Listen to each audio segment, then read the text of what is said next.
Watengenezaji wa simu za kisasa zilizoboreshwa wanadhamiria kutumia akili unde ili kunufaika na soko la Kenya la shilingi bilioni 110 la elimu ya sekta ya mitandaoni inayoungwa mkono na mtaala wa elimu unaozingatia elimu ya wanafunzi. Mtayarishaji wa programu ya tarakilishi Kitul Mehta amesema kupitia matumizi ya madarasa ya kidijitali shuleni katika vyuo vikuu na vyuo vya kiufundi kote nchini kutaharakisha ukumbatiaji wa elimu kwa wanafunzi kupitia teknolojia na kuwatayarisha kwa sera ya ajira za akili unde. Halmashauri ya mawasiliano ya Kenya imeripoti kwamba matumizi ya simu za rununu yaliongezeka hadi milioni 84.1 wakati wa kipindi cha miezi mitatu cha mwaka wa 2025-2026 wa kifedha, ili hali matumizi ya rununu za kisasa zilizoimarishwa yakaongezeka kwa asilimia 85, huku uwekezaji katika miundo msingi ya kasi ya mawasiliano ya mitandaoni vilevile yakiongezeka. Employers increasingly seek digital literacy, adaptability, communication, collaboration, and lifelong learning.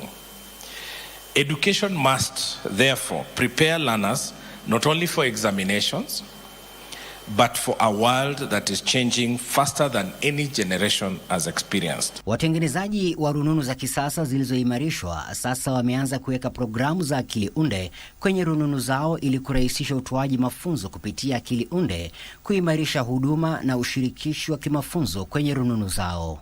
And because the classroom will come embedded with artificial intelligence, it will make learning more responsive and more personalized. People are not at a disadvantage when they're learning. Everybody is on the same page. Everybody is seeing, hearing and interacting with the same content. Mehta anasema matumizi ya majukwaa ya akili unde yanaweza kuwawezesha wanafunzi wa viwango mbalimbali kupata mafunzo, kutoa majibu ya moja kwa moja, kuweka vigezo, kutafsiri habari katika lugha mbalimbali na kutoa mafunzo kupitia mitandaoni masaa 24. Schools continue embracing digital learning.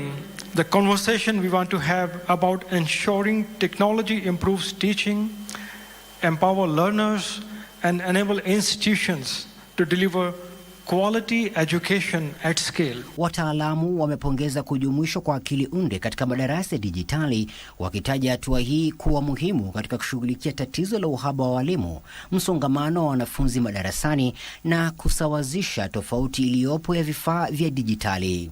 The future of learning starts here. We want to demonstrate how technology can support learners and teachers, school leaders, policymakers, and institutions as they prepare for the future of education. Sekta ya elimu ya mitandaoni nchini Kenya inatarajia kufikia kiwango cha shilingi bilioni 160 mwaka wa 2032.